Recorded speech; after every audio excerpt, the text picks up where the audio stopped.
Hello everyone, this is Adam reporting for Heart and Hand. I'm delighted to be joined by Andy McGowan first of all. Hi folks. And Craig Moore. Hi Craig. How are we doing?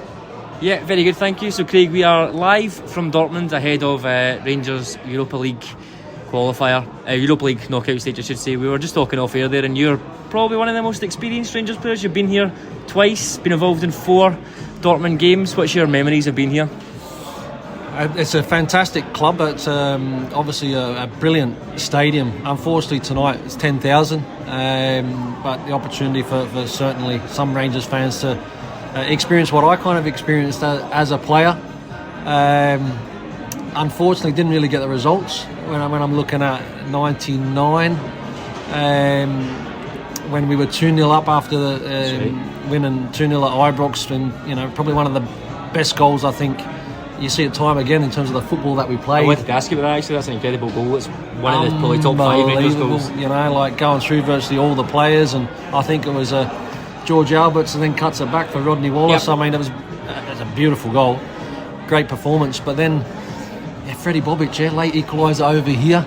Yeah, that was a sickener. Oh, it was a sickener, because you know how tough it was going to be, and I think it was a header, back post, right at the end of the match there, and unfortunately then we went out on penalties.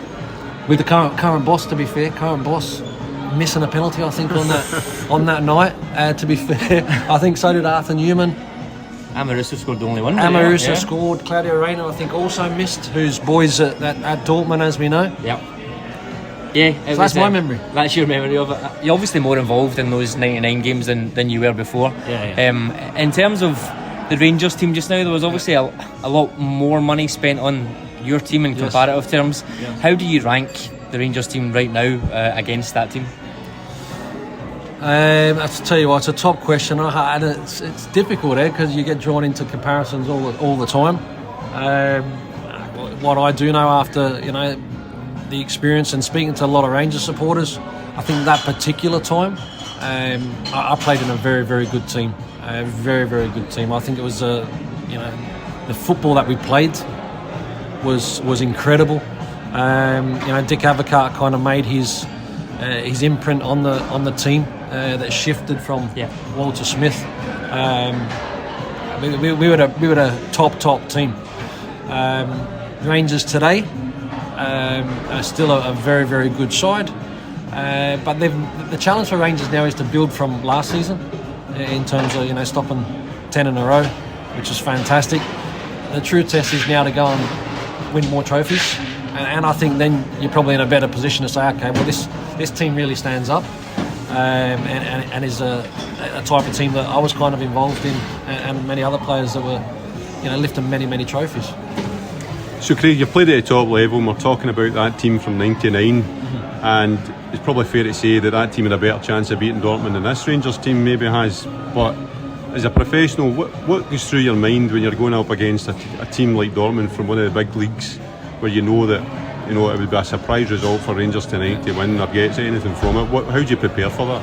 You know that you have to be on it as a player. I mean, the players' preparation today, they'll be visualising playing that game over and over in their minds. But you really got to start well. I actually think that we can play quite freely, because nothing's really expected of Rangers to come and get a result. And I think sometimes that can be a positive, because they can go out there, they can express themselves. Dortmund are sitting second in the top flight. They have had their injuries also. Rangers have been terrific in recent years in Europe. I feel as if they've got a really good opportunity in this game. But it's about how you start. It's a little bit different to domestically, where maybe the mistakes don't get punished. Whereas in Europe, you know that if you make any kind of mistakes, you pick it out at the back of the net. So you got to be on it. Focus is concentration. But they're capable of going to get a victory. There's no doubt about that. First time you did a live show with Heart and Hand back in summer 2018 at the Loudon. It was a great night. Many fond memories of that. Obviously, Steven Gerrard was just in the door a few months at that point. how would you rank the progress of the team since then? Obviously culminating in the title win, but the progress of the team till then, and how do you think Van Bronckhorst has put his stamp on it? So firstly on Steven Gerrard, look, Steven done a fantastic job. I think there was a very clear remit in terms of what he needed to achieve at the football club to stop Celtic winning 10 in a row. Clearly he done that, and we're all absolutely thrilled that he did manage to achieve that. He'd probably be a little bit disappointed that he didn't go on to win a few more trophies. The disappointments of the cups, when especially last season when there was really good opportunities. But he'd done a fantastic job. Obviously made a lot of changes in the beginning. So put his real stamp on the team. Giovanni now coming in has changed slightly the style.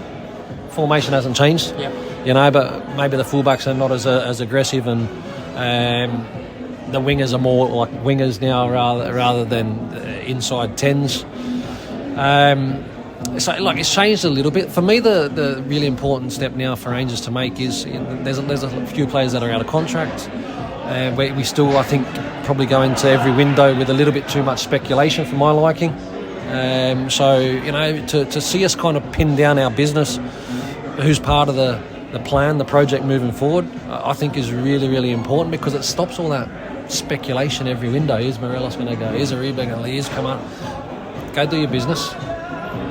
Lock the players down that we need, and hopefully Giovanni will start to probably in the next couple of windows get some money to go and spend on players. That's really, really important, because it's been loan deals.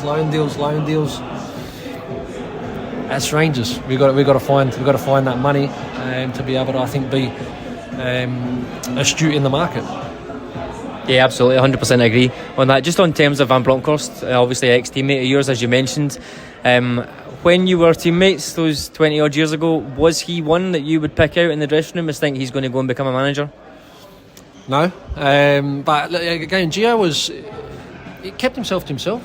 I remember Arthur Newman, Fernando Rickson, obviously Mikey Moles. They were a little bit more out there, and kind of. Whereas Gio was always a little bit protected. He kept himself to himself, but you could see he was a deep thinker. Had a presence. Was a quality player. So then when you kind of see him breaking through and becoming a manager, you go, okay, I kind of see that, because he had that serious kind of side, and as a manager. They never stop. They never stop. It's 24/7. I got a lot of good mates now in management roles, and they never get the opportunity to really kind of celebrate or be happy with any kind of performance, because boom, it's the next game. It's the next game. It's the next game. So it's a tough life, Tough life, and especially when you're manager at Rangers, big club. It can be a great job. It can be a lonely job. Craig, you're mentioning about Rangers taking care of business in terms of player contracts, and you are now in the agency world, so that's your part of the football and ecosystem. You mentioned last night to me, you described it as a dark side, which I thought was a bit harsh, but how are you finding that, and what do you think is the future of football in terms of agency and players? I think what's happening now, look, there's a lot of big companies out there that have a lot of players, and they find business at the top level obviously a lot easier to do, because they've got the talent pool. But I'm finding in my experience, obviously I'm looking to build a stable, so recruiting and going out and watching a lot of games is really important. I'm doing that. I've obviously got 4 or 5 players from Australia, and again, Australia's a little bit of a different market, because they may come to Europe, but Asia, as we've seen with Martin Boyle going to Saudi, there's money there to be made for these players. So it's just about getting in front of people. I'm passionate about football. I'm passionate about trying to provide, I guess, opportunities and that network that I kind of had to fluff my way through when I was a young lad, and I just feel as if that network agency, that's hard work. It's hard work, mate, but it's being a football player and trying to be a professional was hard work for me. I see it no different. I'm at the start of my journey. I've got a lot of hard work to do to go and be speaking and dealing with the big boys, but that's obviously my ambition. Obviously, as an agent, I would imagine you're probably going to say yes to this, but any of the players that you've got, you've mentioned some Australian players, is there any of them that you think would be similar to yourself, coming over as a young boy, coming to Glasgow, any of them that you would recommend that to, or any you think are ready to make that jump just now? They're slightly older, so I come over when I was 17. I'm quite encouraged by what I've seen in the last year. You know, you look at, obviously Riley McGree was linked to Celtic before signing at Middlesbrough. He was actually a player that I pushed 2 years ago to Steven Gerrard and Rangers when he was still in Australia. But now I see Cammy Devlin, Nathaniel Atkinson. I see Australian boys coming again, and sometimes that flavour. People are maybe paying a little bit more attention to the market. There are some good players. There's actually 2 very good players that are both at Melbourne City. A boy called Connor Metcalf, who's like a box-to-box midfielder, 22 years old. He'll be playing with the senior national team very soon. I think he's already debuted. And a wide player, Marco Tilio, bit of X-factor, winger. And again, I think he scored 2 goals in the Olympic team, under 23s against Argentina. They're 2 players, but they're not 17 like when they're a little bit older. And so on back to tonight, Craig. Massive game. We spoke about it. What's your predictions and thoughts of how it will go? Again, I feel as if we can get something tonight. Obviously speaking to a lot of the people that are here out supporting the club have got a good feeling. Obviously, really excited about the game. A score draw would be a wonderful result for us, and I feel as if it's possible. We will be put under some pressure. There's no doubt about that. But at the same time, I kind of just feel that we will create chances, and I think we can score from that. I'd love to see Aaron Ramsey start. Mm-hmm. I'd love to see him start because I know he's come on and played 10-15 minutes. I'd love to see him impact the game from the start rather than coming on as 10-15 minutes, because we don't know what that situation potentially could look like. Get him on, get the minutes in his legs. We need him. It's 12 games in terms of the domestic league. I think people keep saying 6 months. No, it's 12 games. You blink, mate, he's gone. Get him out there. In terms of the players that we know will start, or we know will be involved anyway, who would you be looking to as a difference maker outside of maybe a Ramsey, maybe some of the kind of forward players that we have that have served us so well the last couple of years? Mate, you look at, for me, you go Aribo, Kent, Morelos.